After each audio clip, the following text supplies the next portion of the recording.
a questão do gênero, eu sempre achava que isso não era um problema, né? Então, depois de adulta, eu fui entendendo nas empresas, eu fui entendendo que, peraí, eu tô numa situação aqui esquisita. Essa é uma agenda de performance. Se uma empresa quer crescer, se ela quer oferecer soluções que representem a população que ela quer servir, ela tem que ter essa população dentro da sala de decisão. Perfeito. É resiliência, mas é também muito estudo. A gente tem que estudar e a gente tem que estar muito atenta, né? Então, é cansativo. Eu uso muito essa frase. Eu falo, é cansativo, mas eu tenho que descansar e continuar, porque não dá pra desistir. A gente não pode desistir.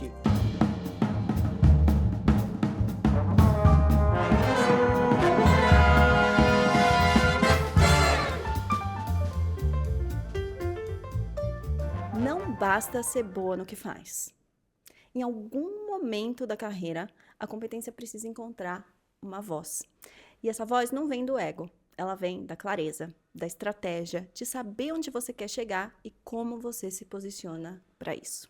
Hoje eu converso com a Rose Dal Santo, uma mulher negra de cabelo crespo, na altura dos ombros, mãe do Gabriel e do Matheus, esposa, gestora de gente e de metas e que ainda encontra tempo para cuidar do corpo e da espiritualidade. Ela é o tipo de mulher que não chegou onde está por acaso, mas decidiu que era hora de parar de operar no automático e começar a operar com critério. Rose, seja muito, muito bem-vinda ao Era a Call que me faltava. Todos nós aqui estamos muito felizes em ter você. A Rose é uma convidada muito especial, porque além dela ser uma profissional incrível, uma mulher fantástica, ela ainda é a minha mentorada da mentoria Promova-se. Então a gente vai ter a oportunidade de conversar aqui, Rose, sobre a tua trajetória, sobre os teus desafios, os seus sonhos e trazer também uma perspectiva para outras mulheres que eventualmente queiram seguir o seu caminho, se inspirar pela sua história, de como uma mentoria pode e te ajudar e te alavancar e, enfim, aparar certas arestas que às vezes a gente não tá vendo que são arestas, né? Então vamos conversar sobre isso. Obrigada mais uma vez por ter vindo.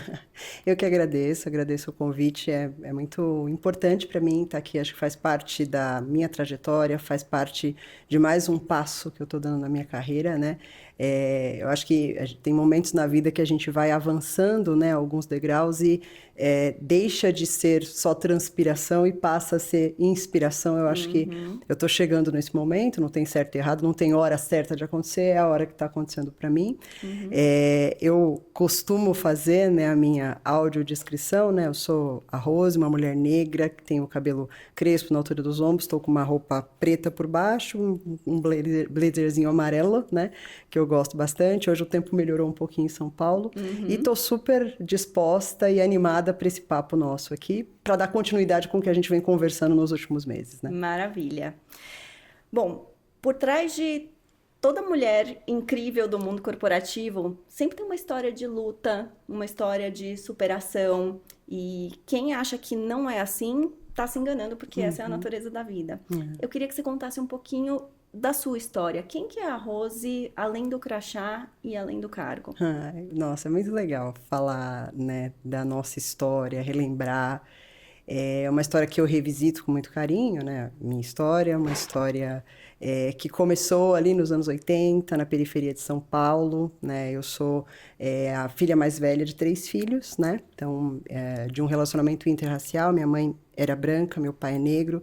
Minha mãe nos deixou tem 4 anos, minha maior dor, minha maior saudade, também uma das minhas maiores fontes de inspiração e de força, quando está muito difícil, né? E a pessoa que foi responsável por quem eu sou hoje, né? Porque foi a minha primeira mentora, né? Minha grande referência, minha primeira mentora. Ali na periferia a vida não era fácil, né? Então, mas uma vida muito feliz, uma vida muito... até estava pensando um pouco sobre isso no último papo que eu tive, né? Quando é que eu me entendi como uma mulher negra, né? E eu sabia que eu era negra, mas isso nunca foi uma questão para mim. Lá na periferia a questão social era Sempre foi, né? Então, minha mãe sempre falava muito, ela dona de casa, cuidando dos 3 filhos, né? Meu pai trabalhando, mas assim, trabalhando na indústria, né? Tá. Então, ele conseguia dar ali o básico pra gente, nunca faltou nada de comida, assim, mas não tinha uma escola particular, por exemplo, né? E eu, desde muito pequena, minha mãe perguntava, mas o que que você vai querer ser? O que que você vai querer ser? E eu não sabia muito bem o que ela queria dizer pra mim. 6, 7 anos, não sabia, né? E aí eu pensava, sei lá, engenheira, médica, acho que eram as profissões que mais eu conhecia ali, né, dentro do meu rol, né? Sim. E ela falava muito que era a forma que eu tinha de mudar de vida, né? Então, assim, ela, dentro do estudo dela de supletivo, tadinha, não tinha formação, mas ela tinha muita sabedoria, né? Legal. Então, ela sabia que era o jeito que eu tinha de mudar de vida. Tanto é que eu fui a segunda da família, né, que fiz faculdade. Um primo meu fez faculdade, e aí depois eu fiz faculdade, as coisas foram acontecendo. Eu fui para uma faculdade de tecnologia, eu tenho formação híbrida hoje, né? Então, hoje, depois de muita luta e entendendo que era através da educação que as coisas iriam acontecer, fiz 2 faculdades, 3 pós-graduação, um monte de especialização, enfim, né? Tive que buscar isso aqui, mas a primeira faculdade veio como TI porque era o que minha mãe falava que dava dinheiro. Então, você tem que ir para uma coisa que vai te dar dinheiro. Tecnologia tá crescendo, minha filha tem que ir pra tecnologia. Lá nos anos 2000, né, quando deu o boom da internet e tal. E aí eu fui para tecnologia, fiz uma faculdade de tecnóloga, fiz uma faculdade de 2 anos, porque eu já sabia que para fazer uma faculdade de bacharel eu precisaria ganhar mais para conseguir bancar essa faculdade. Meu pai não tinha condição de me ajudar. Então, eu fiz uma de tecnólogo, que era um pouco mais barata, 2 anos. Em 2 anos, eu consegui um emprego melhor. E aí, eu fiz o bacharel em análise de sistemas. A vida, né, profissional e a pessoal, ela sempre se intercala muito. Conheci o meu marido no primeiro ano de faculdade de bacharel. Então, estou com ele há uma vida inteira já, quase 25 anos. E aí, a gente tem a mesma formação, né? E ali eu comecei a me interessar pela carreira que eu tenho hoje, né? Eu sou uma pessoa que trabalho com projetos a minha vida inteira, né? Uma pessoa que sempre está muito envolvida ali com TI, mas eu fui construindo uma carreira híbrida com negócios e TI, meio lá, meio cá. Comecei ali em TI e aí a coisa foi avançando até que, sendo bem breve aqui, eu entrei no mercado financeiro. Então, no mercado financeiro eu tenho 2 décadas já de experiência, né? E no mercado financeiro eu comecei a me interessar pela área de negócios. Então, eu brinco que eu saí da TI, mas a TI não saiu de mim, porque eu estou sempre ali com TI, negócio, eu consigo tentar olhar quais são os objetivos que a empresa tem e como é que eu consigo inovar isso através de processos e de tecnologia, né? Então, de forma bem breve, essa é a Rose, né? Desde sempre com muitos sonhos. Alguns a gente realiza, outros têm mais dificuldade, mas eu posso dizer que, graças a Deus, eu consegui realizar a maioria dos sonhos que eu tive, né? E hoje eu tenho bastante orgulho de poder dar, por exemplo, uma educação para os meus filhos que eu não tive, né? Então, eles, graças a Deus, estudam em escola particular, já fazem inglês, criança, eu nunca tive isso, mas foi graças à educação, então minha mãe estava certa, né? Foi o que fez me mudar a minha vida. Nossa, a gente nunca tinha tido essa conversa e me emocionou muito você falar que a sua mãe foi sua primeira mentora e que ela te estimulou a estudar e que ela colocou para você que o jeito que você tinha de sair da situação onde a sua família, da família onde você nasceu, para uma situação mais, não sei, próspera, vamos dizer assim, era através do estudo, era através do trabalho, era através de um caminho honesto, né? Um caminho digno. E era exatamente a mesma coisa que minha mãe falava para mim. Você não vai ter... Porque eu venho de Itaquera, que é periferia também. Sim. E eu acho que... Bom, não sei. Tipo, é Zona Leste de São Paulo, longe. É a periferia da Zona Leste. Né? Exato. E assim, numa época onde o metrô não chegava em Itaquera ainda, né? Não é hoje, né? Eu morava em Itaquera, não tinha metrô em Itaquera ainda. E, gente, assim, o único... E eu vou chamar de luxo, porque nem todos os brasileiros podem ter isso. O único luxo que a minha família me dava foi, a partir do 5º ano, me colocar numa escola particular. E eu me lembro que, depois, quando eu cheguei na 8ª série, minha mãe falou assim, o que você quer, né? eu falei assim, eu quero ir para uma escola mais forte. Aí eu saí de uma escola de bairro e fui para uma escola, eu quero uma escola mais difícil. Eu falava, eu quero uma escola mais difícil. Porque eu também, assim como você, eu acreditava muito que era através do estudo e do meu esforço e do meu trabalho duro que a gente ia sair dali para um lugar ainda melhor. Sim. Então, eu não sabia que a gente tinha isso em comum. Temos, Que coisa incrível. É. Deixa eu te falar uma coisa. A gente sabe que quando a gente vem, assim, de lugares de famílias mais humildes, muitas vezes o apoio que a família pode dar não é o mesmo apoio que uma família de pais estudados, que tem trabalhos que provém, assim, com muita fartura e tal, não é o mesmo tipo de apoio que se dá. A gente sabe que muito desse apoio a gente tem que cavar. Sim. E sendo mulher, tem um desafio adicional. Teve algum momento na sua carreira, na sua trajetória, de forma geral, que você sentiu que ser mulher fazia você ser subestimada pelas pessoas ou era uma desvantagem em algum momento?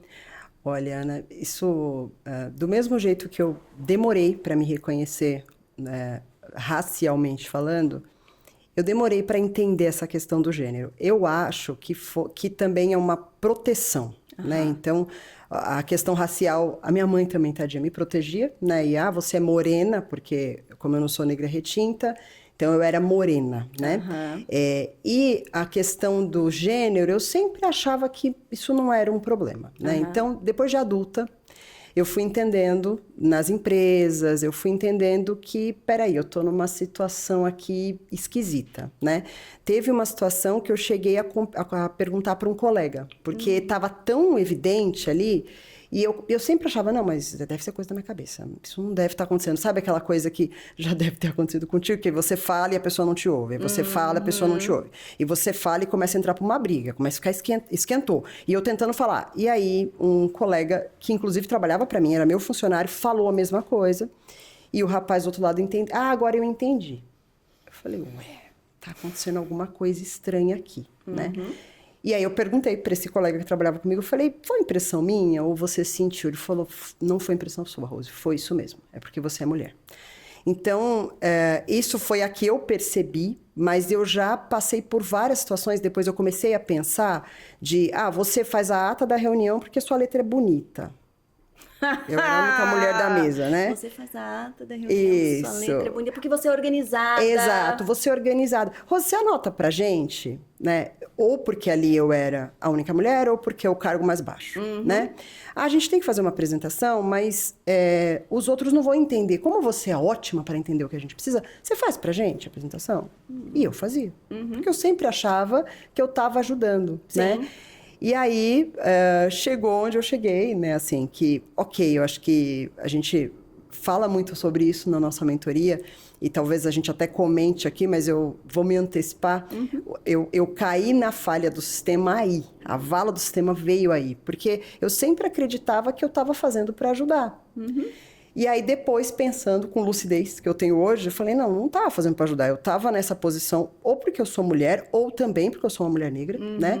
Numa posição de subserviência, né? Então, eu estava refletindo, vindo para cá, né? Eu acho que a call que eu tive foi essa, que eu entendi e falei, não, mas peraí, por que eu tenho que fazer? Tem mais 5 iguais a mim aqui, que são homens brancos, que são mulheres também, mulheres brancas, por que eu tenho que fazer? O dia que eu perguntei isso, aí a pessoa do outro lado desmontou, né? Mas Jura? por que desmontou? Não, pra você ter uma ideia, já chegou ao nível de... A nossa superintendente saiu de férias e falou, Rose, me passaram o seu contato para ver a agenda dela. Por que eu tenho que ver a agenda dela? Não, e aí tinha uma secretária com o mesmo nome que eu. Falei, acho que você está confundindo a Rose. Não, é com você mesmo que falaram. Eu falei, por que comigo? A pessoa não sabia responder. Eu falei, olha, tem mais outros 5 gerentes aqui. Por que falaram para você falar comigo? Aí eu insisti, dessa vez eu insisti. Não, Rose, me desculpa. Eu falei, não, assim, eu sou tão gerente quanto os outros. Eu não tenho acesso à agenda dela, então você vai ter que esperar ela voltar. Ou você fala direto com ela. E aí a pessoa sumiu, porque acho que ela percebeu aonde eu estava querendo chegar, né? Sim. Mas é isso, é uma posição que em outras situações eu ficaria desconfortável de responder desse jeito. Hoje eu não fico mais, porque eu entendi o que estava acontecendo. Infelizmente acontece até hoje. Mas eu achei maravilhoso e eu acho que cada vez mais nós mulheres, a gente tem que fazer exatamente o que você fez. A gente precisa educar as pessoas sobre como a gente quer e merece ser tratada. Porque se você fizesse algo que seria muitas vezes a postura de muitas pessoas, nem vou falar de muitas mulheres, muitas pessoas falam assim, falaram que eu tenho agenda dela? Peraí. E aí começa a se desdobrar de 1000 lados para conseguir uma agenda que não estava com você, para conseguir agradar a pessoa que achava que esse era seu papel. Exatamente. Quando, na verdade, nós mulheres, a gente tem que ensinar as pessoas qual é o nosso papel, que posição eu ocupo, o que faz parte do meu escopo e eu estou disposta a ir até 3 passos a mais dentro do que está disso para conseguir atingir os objetivos que são esperados de mim, mas isso aqui não é. Exatamente. Mas fazer nota de reunião não é, controlar a agenda do meu chefe não é, entendeu? Tipo, montar a pauta da reunião, não é. Exatamente. E eu acho que você se posicionou muito bem, porque a gente precisa ser educativa muitas vezes. Caso contrário, as pessoas não mudam, elas não vão mudar. Exatamente. A gente tem que dizer. O que acontece até hoje, né? Só que, e nem todo mundo tem essa coragem, talvez, digamos assim, de dar esse passo, porque como eu mesmo lá atrás, primeiro que eu não percebi, depois quando eu percebi eu ficava com receio, né? E aí depois eu entendi que não é assim. E se alguma coisa tiver que acontecer comigo por causa disso, essa empresa não me merece aqui também, né? Lógico, você tem toda a razão. Você trabalha num setor, Rose, vamos falar um pouquinho do setor financeiro, porque o setor financeiro, por histórico, sempre foi um setor muito masculino, né? Falar de dinheiro, falar de rendimento, falar de aplicação, falar de produto financeiro, sempre foi uma conversa das rodas masculinas. Então, ele é um setor que atrai muito o homem. Como tem sido para você ser uma mulher executiva em ascensão num setor que é majoritariamente masculino? Tem sido desafiador e a palavra que eu sempre uso é resiliência, porque não é fácil, né? Assim, acho que eu entrei nessa agenda de diversidade recentemente. Um dos temas que a gente fala muito lá é de termos aliados, porque por muitas vezes, infelizmente, vamos dizer assim, a gente precisa que o homem seja a nossa voz, né? Então, assim, porque exatamente o que aconteceu comigo naquela situação, imagino que já tenha acontecido contigo, o homem que entendeu o que estava acontecendo e falou o que eu estava falando, né? E isso acontece até hoje, a gente precisa desses aliados, mas por muitas vezes esses aliados não, os homens não percebem o que está acontecendo, né? Então, não é bias inconsciente, é um viés inconsciente. É estrutural, que, inclusive, outro dia eu estava lendo isso, né? O racismo não é praticado pelos brancos e o machismo não é praticado pelos homens. Por muitas vezes a gente faz isso, porque é estrutural, né? Sim. Então, é resiliência, mas é também muito estudo. A gente tem que estudar e a gente tem que estar muito atenta, né? Então, é cansativo. Eu uso muito essa frase. Eu falo, é cansativo, mas eu tenho que descansar e continuar, porque não dá para desistir. A gente não pode desistir. E não é só por mim. Talvez essa mudança não aconteça na nossa geração, mas vai acontecer para sua filha, vai acontecer para os meus filhos também, porque são homens, mas que a gente quer um ambiente melhor para eles. Acho, inclusive, que essa geração já está muito diferente. Eu que tenho 2 filhos em idade diferentes, né? Eu tenho um de 15, um de 8. O de 8 já fala muito diferente do de 15. O que você vê que essa geração tá diferente? Assim? Eu vejo que eles têm um cuidado com a mulher, por exemplo, que a nossa geração não tinha, né? Então, o meu filho mais novo um dia falou... Eu não sei o que aconteceu, meu marido estava brincando, falou alguma coisa comigo e falou, você não pode falar assim com ela porque ela é mulher. Então, ele, com 8 anos, corrigiu o pai. E o meu marido falou, não, mas filho, eu tô brincando. Eu sei, papai, mas ela é mulher, né? Então, o mais velho tem isso, mas o mais novo, ele vai pro embate. Tá. Então, não, tal pessoa fez isso na escola com uma menina. Não pode fazer, porque ela é menina. Então, ele tem isso muito delimitado, muito mais claro. Então, acho que a gente sempre fala muito que mundo nós vamos deixar para os nossos filhos, mas que filho nós vamos deixar para esse mundo, né? Ótimo. Eu acho que a gente já está numa construção muito melhor. Isso é muito bom para nós, é motivo de orgulho, mas a gente ainda tem muito a fazer e é muito complicado. Dentro da instituição que eu trabalho mesmo, eu peço ajuda, né, de aliados, e aí são os diretores, tudo. É uma pena, mas assim, de engajamento mesmo, a gente tem 1, 2 diretores engajados, assim, né? Porque também tem tanta coisa para fazer, resultado para trazer, tanta coisa que a gente precisa buscar, que esse tema acaba sendo secundário. Então, talvez, acho que o papel, né, o que eu diria, é nosso de estar atenta, de estudar e de levantar a mão e de pedir ajuda para quem está disposto a ajudar, porque às vezes a gente falar sozinho também não vai adiantar. Sim. A gente precisa deles também. Ainda Sim. precisamos, né? Eu sempre falo, né? A gente tem que ganhar o jogo com as regras atuais. Exato. E depois que a gente chega lá em cima, aí a gente muda as regras. Exatamente. Porque o que eu acho que muitas vezes enfraquece esse discurso da mulher crescer, da mulher como protagonista, é o fato de que a gente fala assim, mas a gente não tem a gente não tem igualdade de condições, a gente não tem as mesmas realidades, a gente tem outros afazeres e agendas complementares que os homens não têm. Então a gente está sempre em desvantagem versus a disponibilidade que um homem tem numa mesma posição.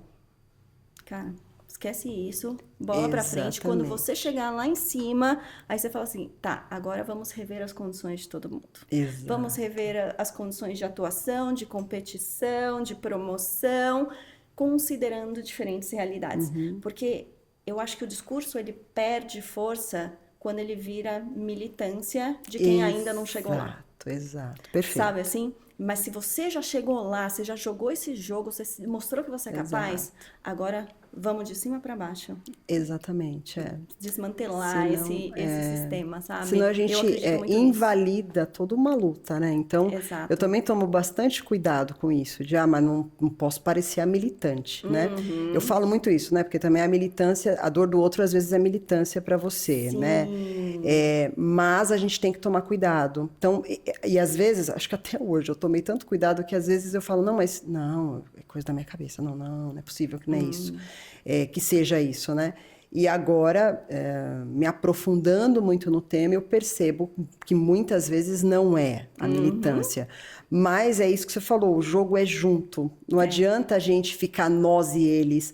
A gente fala muito isso lá, né? A agenda de diversidade, equidade e inclusão. Equidade, a gente quer igualdade. A gente não quer ser só mulher, né? Eu quero 100% de mulheres diretoras. Não, a gente quer metade, pelo menos, né?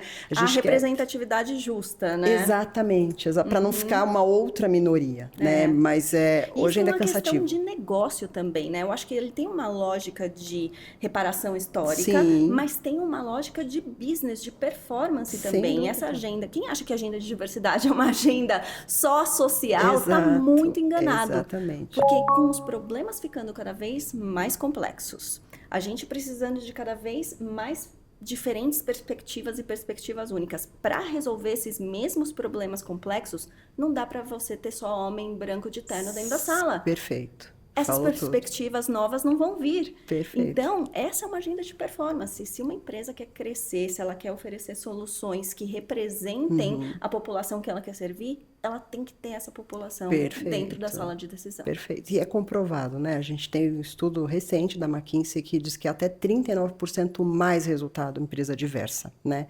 E isso eu consigo ver, por exemplo, dentro de onde eu trabalho, a gente trabalha com pessoas de tecnologia, então os nossos desenvolvedores, tem desenvolvedor que fica no Nordeste, tem desenvolvedor do Sul, tem desenvolvedor espalhado no Brasil todo, então você tem diferentes culturas, até classes sociais, todas as etnias, mulher, homem. Para resolver um problema, você coloca essa galera numa sala, é muito mais rápido. Porque cada um tem uma vivência diferente. Quando você fala de diversidade, é diversidade de pensamento também, né? Então, diversidade... De estilo, de comunicar as coisas. De origem, de fato traz muito mais resultado e agilidade, né? E eu costumo brincar, poxa, a gente... Acho que vale para mãe de pet também, mas a gente é mãe, né? Que é mãe, que não dorme de madrugada, cuida de uma criança. O que a gente não consegue resolver, né? Então, eu acho que é sobre isso, sim. É olhar para essas mulheres de forma diferente, né? Não tem mais... Passou aquele tempo de que, mas a mulher... Ok, tem mulher que não quer. Mas a mulher que quer, ela tá ali para jogar. Né? Ela não... mas ela vai desistir. Eu vou apertar e a posição... Eu vi isso esses dias. Não, mas a posição de executiva, ela é uma posição muito tensa e a mulher pode querer sair. Não, mas, gente, isso aí já passou, ó. Esse pensamento, a mulher que quer estar ali, ela tá ali. Ela tá pensando em várias coisas, mas ela está ali para resolver os problemas. Isso... O mesmo pensamento poderia vir à cabeça de um homem. Essa posição é muito tensa, eu não quero essa posição. Exatamente. Então, tem realmente esse viés inconsciente de que a mulher é um ser frágil e ela vai achar... E uma tensão sobre ela vai fazer com que ela desista mais rápido do que um homem desistiria. Porque é isso que está implícito nessa fala, não é, Rose? É isso, exatamente. E eu vejo exatamente o contrário. Porque a resiliência que a gente tem... E em papos que eu fiz, e até ia te perguntar se você sente isso, Eu fiz papos com mulheres executivas e elas falam exatamente a posição de uma mulher executiva, o que a mulher executiva carrega, o que um homem executivo... O homem executivo só está lá trabalhando. Ok, fazendo o trabalho dele, faz bem. A mulher tá com bilhões de coisas na cabeça e é porque é da mulher. Por mais que ela tenha um parceiro maravilhoso, incrível, escolas maravilhosas, os filhos em casa, ela tá com um monte de pensamento na cabeça que o homem não tá. Sim. E isso é estrutural. Sim. Então, é muito pesado para a mulher, né? Então, uma mulher que chega ali e que dá esse resultado e que a gente dá mesmo, a gente sabe disso, né? Ela tem que ser mais valorizada, inclusive, não igual, né? Aqui ela, fazendo uma brincadeira, ela tem que ser mais valorizada. É verdade, é verdade. Tá lidando com mais, né? Tá lidando com mais. Exatamente. E pegando esse gancho que a mulher lida com muito mais, por mais tempo, o tempo todo. E linkando isso com maternidade, que é um desses papéis que a gente tem que lidar o tempo todo, né? Não dá pra falar assim, eu sou mãe, mas assim, só antes das 8 e depois das 5. Né? Não, deixa de ser mãe, não dá. Não tem como. Me fala alguma coisa que você tenha aprendido com a maternidade, que eventualmente você traz para o trabalho e que faz de você uma profissional diferente, ou melhor, ou mais eficiente. O que você aprendeu com a maternidade que se reflete na forma como você atua? Eu acho que, primeiro de tudo, eu aprendi que eu não sei nada, porque a maternidade a gente aprende todos os dias, né? A maternidade, ela transforma a gente, é igual aquela coisa da fase do videogame, né? Conforme vai passando, vai ficando mais difícil. Então, tô com um filho de 15 anos e com várias descobertas com ele, né? Então, às vezes eu olho para ele e falo, meu Deus, ainda mais adolescência, né? Você olha para ele e fala, mas meu Deus, quem é você? Porque ontem você gostava disso, agora você já não gosta mais. Então, me ensinou a ser mais paciente, me ensinou a ser calma, me ensinou que, putz, a gente ama alguém ou alguém, no meu caso, muito mais que a gente mesmo. Então, tudo que eu faço é por eles, né? Então, acho que toda mãe é assim. E me ensinou a respirar, né? Então, acho que outro dia eu estava falando isso com a minha terapeuta, ela falou, mas e aí, Rose? Eu falei, o que você fez? Outro dia ela perguntou, eu falei, respirei, né? Então, eu acho que com a maternidade você é obrigado a fazer isso, né? Eu brinco que eu gosto muito de trabalhar, né? Eu sou workaholic, só que eu tenho os dois, só que eu tenho duas cabecinhas que me olham aqui com fome, eu preciso parar. Então, quando deu 7 horas, eles estão me olhando assim, falar, agora eu vou ter que parar. Então, eles me ensinaram isso também, que existe a gente tem um limite, a gente tem momento para tudo, né? Então, tem o final de semana que é deles, tem o horário que é deles. Eu passei a me cuidar muito mais depois que eu fui mãe, porque academias, essas coisas, né? Porque eu comecei a pensar, eu não quero dar trabalho para eles, eu quero ter uma boa vida enquanto eu estou aqui com eles. Então, me mudou completamente, né? Acho que hoje, com meu filho mais velho de 15 anos, eu não lembro mais como eu era quando eu não tinha filho, mas de fato eu sou outra pessoa, assim, né? Acho que a palavra é isso, é a resiliência, é o me conhecer todos os dias, né? E nossa, e como é difícil, eu vou para várias reuniões, várias discussões, a pessoa mais difícil de discutir é meu filho. É o mais difícil. É mais fácil argumentar com meu marido. Convencer todo muito mais mundo fácil. No trabalho Ele, outro dia, eu estava pensando, por que eu tenho dificuldade de argumentar? Ele é muito bom de argumentação e ele é meu filho, né? Então é muito difícil argumentar com ele. Porque ele ainda conhece os seus bastidores. Exatamente. E ele pode usar isso contra você. Exatamente.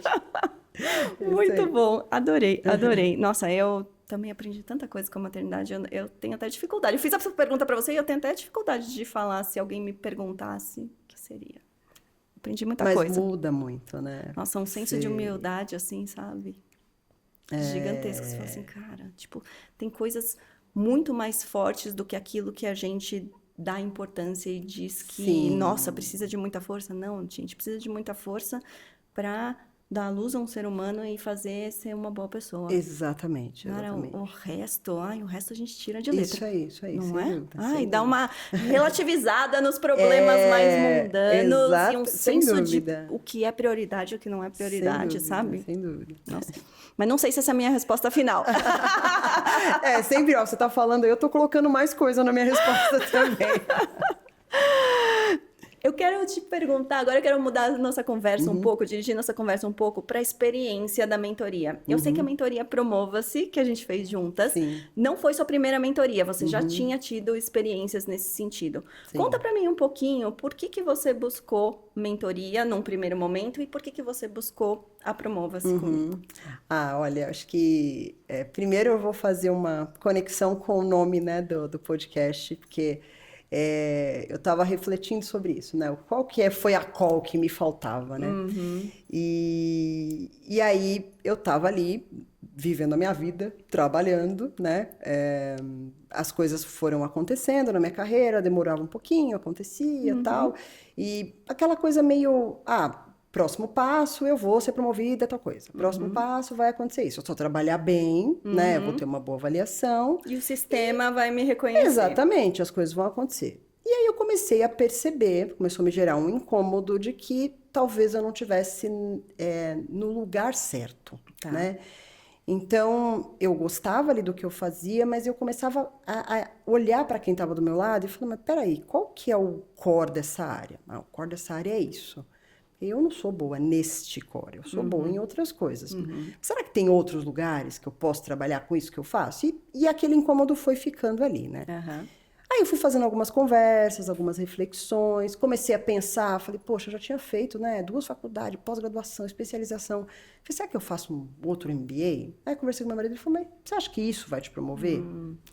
Falei, não sei. Comecei a olhar as outras pessoas, nem todo mundo tem, né, os com cargos acima do meu. Falei, eu acho que eu preciso de algumas conversas, né? E aí eu busquei, o primeiro passo foi uma mentoria com uma diretora que saiu do banco, uma diretora negra, né? E foi muito legal porque ela foi uma inspiração e foi uma pessoa que eu olhei ali e falei, pô, parecida comigo, tá ali, né? Então, uma história de vida um pouco diferente, mas ainda assim uma inspiração, né? Então, eu conversei um pouco com ela, já foi uma virada de chave, né? Porque eu já entendi que eu estava na área errada e que eu precisava aplicar o que eu sei fazer em outro lugar. E aí, migrei para esse outro lugar. Mas ainda assim o incômodo continuava, né?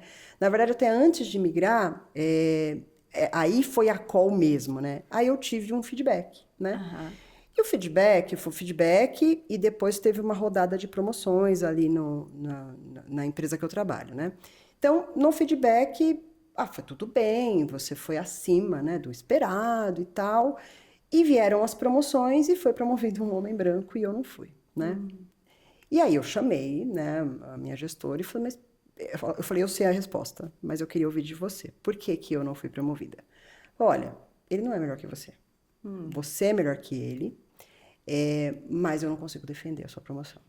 E aí eu falei, meu Deus, como é que não consegue defender, né? E aí eu comecei a pensar que, de fato, não dava para defender mesmo. Porque aonde eu estava era uma peça de Lego não encaixada, né? Então, ela estava certa, mas eu falei, o que que eu faço com isso, né? Aí eu lembrei de você, eu lembro que eu tinha feito um curso lá, né, no banco contigo, e eu lembro muito da sua história, que você falou que quando você estava nos Estados Unidos, eu acho, e aí você ia andar na rua e ficava pensando nas coisas, o que ia fazer tal, e você deu uma virada na sua vida assim. E eu falei, gente, eu acho que eu preciso de uma pessoa assim, porque eu preciso dar uma virada, eu preciso olhar para mim, né? E não é só sobre buscar uma nova posição, né? Eu preciso me mudar, preciso me reposicionar, entender que eu sou uma marca, que eu preciso existir independente de empresa, né? E aí eu resolvi buscar, né, a mentoria, que foi um presente para mim, foi maravilhoso. Acho que desde o primeiro contato ali com a Kátia, que ela fez todo um processo personalizado para mim, né? Eu tinha pesquisado outras, mas era muito encaixotado, assim, já vinha automático, a mesma coisa. E eu achei legal que vocês fizeram ali, pegou até a minha foto, fez um folder para mim, falando, acho que é isso que a gente tem que fazer, né? E, poxa, hoje acho que a gente fez algumas conversas, né? Acho que eu até falei com a Ká na última semana, que eu acho que o nome é perfeito porque eu me promovi, né? Eu acho que eu sou outra pessoa. Quando eu olho para trás, eu entrei nessas agendas de diversidade, eu entrei, coincidência ou não, né? Em agendas gravei alguns podcasts, então estou conseguindo contar um pouco da minha história e que para mim é muito, muito louco, assim, porque eu sempre achava que eu não esperava ninguém. Assim, as pessoas me inspiram, né? Mas eu não inspirava ninguém. Aí a minha terapeuta falou isso pra mim também, né? Então, acho que você foi uma virada super importante pra mim e junto com a minha terapeuta, que um dia, eu lembro que eu tava falando pra ela, eu fico falando das coisas e as pessoas não me ouvem, né? Ela falou, eu acho que você tá falando no lugar errado, Rose. Você tem que falar pra pessoa certa. Você tem que falar pro público certo. E ela até brincou, ela falou, dependendo do público que você falar, eles vão pegar uma pipoca pra ouvir. E aí eu fiz, o primeiro podcast foi ótimo, e aí depois veio outros convites, e nessas conversas que a gente tem feito, e eu me reposicionei, inclusive nas reuniões, então assim, fora esses convites externos, tem muita coisa acontecendo dentro também da empresa, né? Então, me convidam para painel, putz, precisava de alguém para falar no painel, vamos lá, você fala, pra você falar bem e tal. Então, acho que para mim foi uma virada mesmo assim, né? Eu acho que de vida, porque eu me vi destacada da empresa, era muito conectada. A Rose só cresce se ela crescer dentro da empresa que ela tá. Hoje eu vejo a Rose. Então, assim, a Rose, independente de onde ela tá, ela tem uma posição sólida, né? E também ela é muito inspirada, mas ela também é inspiração, porque eu era muito transpiração, né? Então, eu acho que isso é muito interessante e faço até um link, eu fiz ontem sessão de terapia e a minha terapeuta falou exatamente isso, que eu uso muito o termo assim, eu falo, eu não sou inteligente, mas eu sou esforçada. E aí eu falei exatamente isso. Eu não sou muito inteligente, mas eu sou esforçada, eu sou muito esforçada. E ela falou, Rose, cuidado com esse esforço, porque você já se esforçou a vida toda. Agora é hora de você inspirar e colher os frutos. Então, eu acho que é um pouco disso, essas reflexões que eu estou fazendo. Tá, mas quanto mais esforço tem que ter? Será que agora não é essa inspiração, né? De dentro para fora, porque eu também tenho bastante coisa para oferecer, além de aprender, né? Então, acho que é isso, é uma mudança, assim, de vida mesmo, eu diria, viu? Eu acho que eu só tenho a agradecer. Eu sou totalmente grata, porque ela se encaixa perfeitamente, o nome com o que aconteceu comigo. Ai, que maravilha. Sabe que eu tinha muito medo de começar a mentorar quando eu comecei tempos atrás, porque eu falava assim, cara, é a mesma síndrome do impostor de todo mundo, né? Todo mundo tem, e isso passa pela cabeça de todo mundo. Eu falo assim, o que eu tenho para oferecer às pessoas que as pessoas não podem aprender sozinhas? Isso passa pela sua cabeça? Meu Deus! Nossa! Eu achei Toda vez que eu só... vou começar uma coisa nova, Rose, toda vez que eu vou começar uma coisa nova, eu falo assim, por que eu? E sabe que um mentor na minha vida, ele teve um papel muito importante nesse processo de não me perguntar mais por que eu, de assumir que, sim, sou eu, tem que ser eu. Nesse caso aqui, sou eu. Ele falava assim, Ana, quando eu comecei a virar coach, ele era meu mentor dentro do Human Performance Institute nos Estados Unidos. E ele é um mexicano, ele era diretor do instituto e foi ele que me convidou para trabalhar lá. E ele falava assim para mim, Ana, nós coaches, a gente não é dono de nenhuma teoria, de nenhum método. A gente empresta dos outros. Que interessante. E quando ele falou essa palavra assim, a gente empresta a inteligência dos outros, o método dos outros para ajudar alguém. Eu falei assim, cara, não me sinta mais impostora em momento nenhum. Porque eu sou esse veículo. Exato. Eu não preciso saber tudo, eu não preciso ser tudo para todo mundo, mas eu posso, do meu jeito, pegar algo que alguém já construiu e emprestar para outra pessoa. Que bonito, gostei disso. E eu lembro disso até hoje, e todos os dias, quando eu vou fazer uma entrevista como essa, ou quando eu vou dar uma palestra, eu sempre penso assim, e teve outra passagem que ele me marcou muito, assim. Ele falava assim pra mim, quando você vai começar a palestrar, você acredita em Deus? Aí eu fiquei meio desconfortável, porque eu tava no ambiente de trabalho, nunca ninguém me perguntou isso no ambiente de trabalho. Aí ele viu que eu fiquei desconfortável, ele falou assim, você acredita em alguma força maior? Eu falei assim, acredito. Ele falou assim, olha, eu sou católico, eu acredito muito em Deus. E todas as vezes que eu vou falar algo para uma plateia, como você vai fazer agora, era antes de eu entrar no palco, assim. Ele virou para mim e falou assim, eu sempre peço para essa força maior colocar na minha boca as palavras certas. Ai, que lindo. Nossa. E eu te juro, toda vez que eu tenho uma reunião importante, uma conversa importante, uma sessão de mentoria, eu juro, eu faço uma pequenina meditação e falo assim, coloca na minha boca as palavras certas, as palavras que essa outra pessoa precisa ouvir. E eu quero, de verdade, assim, fechar um pouco, ir caminhando para o fechamento dessa entrevista, te agradecendo por me dar a oportunidade de colocar isso em prática mais uma vez, porque de verdade isso faz muito parte da minha missão, do meu legado, do que eu quero deixar para a sociedade, da minha passagem por aqui, sabe? Que lindo. Emprestar o que outras pessoas construíram para quem pode fazer um bom uso disso. E eu acho, eu não acho não, tenho certeza absoluta que você é uma dessas lindo. pessoas. Tô emocionada por essas palavras que você trouxe, né? Isso do emprestar, de ouvir, né? Você é uma potência, assim, para mim, é uma inspiração, né? Eu lembro até, eu comentei com a Kai isso, né? Falei, nossa, nas primeiras conversas tava meio assim com a Ana, na última a gente já tava de perna de índio, conversando ali. Eu falei, ela é muito inspiradora, ela é muito, assim, né? Muito, para mim, era aquela coisa muito distante, né? E é exatamente por isso que eu perguntei, mas você tem isso? Porque quando alguém me chama para alguma coisa, eu falo, mas você tem certeza que tá chamando a pessoa certa, né? E aí eu tô me apropriando disso também, né? E eu acho maravilhoso isso que ele falou de fé. Eu sou católica praticante, trabalho na igreja e eu tenho muito isso também, né? Então, assim, entrego para Deus. Se tiver que ser, vai ser. Se for melhor para mim, vai ser. Se não for, tira do meu coração essa vontade, mas me abençoa para que dê tudo certo e seja minha voz nesse momento, né? Então, muito legal saber que você tem também esse ritual, né? Tenho. E saiba que você, sem dúvida, é inspiração para muitos. Para mim, sem dúvida, você é. Quero fechar isso aqui, essa conversa maravilhosa, aliás, tipo, nós duas nos emocionamos várias vezes, perguntando para você, qual é a call que você quer deixar para outras mulheres que podem se ver representadas por você nesse momento? Eu acho que eu sempre falo isso, eu acho que é a resiliência, mas eu não digo só resiliência, eu acho que a história é cansativo, é muito cansativo, né? Mas descansa, não desista, né? Porque tem muitas que dependem de você. E às vezes a gente pensa que a gente tem que fazer alguma coisa grandiosa para ser exemplo. Às vezes a gente precisa estar lá, só. Falar, não, né, que foi esse caso, que foi você ali naquela sala para mim, que foi essa outra coach que eu tive, ela estava lá, ela só existia. Ela tá ali, então eu acho que dá para mim também, hein? Isso aqui é possível, né? Então, eu acho que é isso, eu acho que é não desistir, a gente tá num caminho melhor do que era antes, né?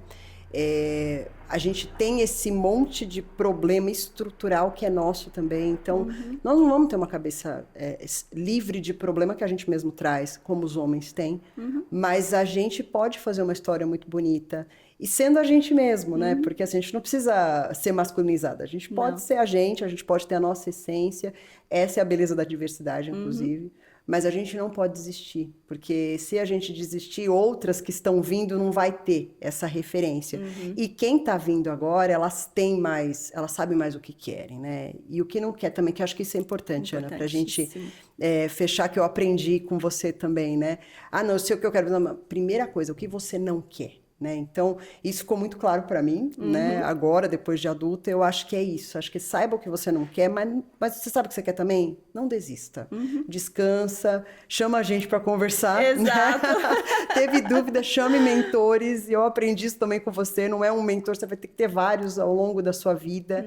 E eu vi os vídeos, mulheres, vice-presidentes. Não, eu tenho vários mentores. Eu falei, mas gente, então todo mundo precisa de mentor, né? Então, a gente precisa dessa ajuda, né? Então... É uma ferramenta, né? É uma ferramenta. E quem aprende o momento certo de buscar e de usar e colocar em prática aquilo que aprendeu, acaba tendo muita vantagem versus a quem está tentando, muitas vezes, fazer tudo sozinho. Exatamente. Então, acho que é isso. Eu fecharia assim, não desista, procure ajuda, né?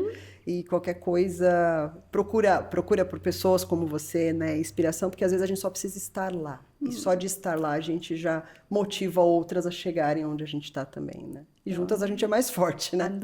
Adorei. Rose, se alguém quiser continuar essa conversa com você fora daqui do podcast, nas suas redes, qual que é a sua rede favorita? Onde você quer que as pessoas te busquem para continuar uma conversa com você? Que ótimo, adorei. O espaço no LinkedIn, eu uso bastante o LinkedIn. O Instagram eu uso só para fofoca, praticamente, né? Não que eu poste, eu só fico vendo mesmo algumas coisas. Mas é basicamente o LinkedIn, eu uso bastante, né? Como você está no LinkedIn? Que é em Rosilene, _Dal, _Santo. Tá bom, né? a gente vai colocar aqui na descrição do episódio para vocês. Tá ótimo. Eu agradeço muito o convite, foi maravilhoso estar aqui, passou rápido. Ai, foi maravilhoso ter você aqui. Passou Muito rápido, obrigada, adorei. Rose, por tirar tempo da sua agenda e reservar tempo da sua Imagina, agenda tô para sempre à ter essa disposição. conversa aqui com a gente. Obrigada, viu, por tudo. Obrigada a você. A Rose mostrou pra gente que posicionamento não é se promover com arrogância, é sobre se apresentar com intencionalidade. Ela sempre foi competente. A diferença é que agora ela também é vista, ouvida e lembrada com muito mais estratégia. Se você sente que chegou longe, mas pode ir além com mais clareza, a mentoria Promova-se pode ser esse próximo passo para você. E se produtividade também faz parte da equação, fica de olho, porque tem mais vindo por aí. Porque trabalhar melhor começa decidindo melhor. A gente se vê na próxima call.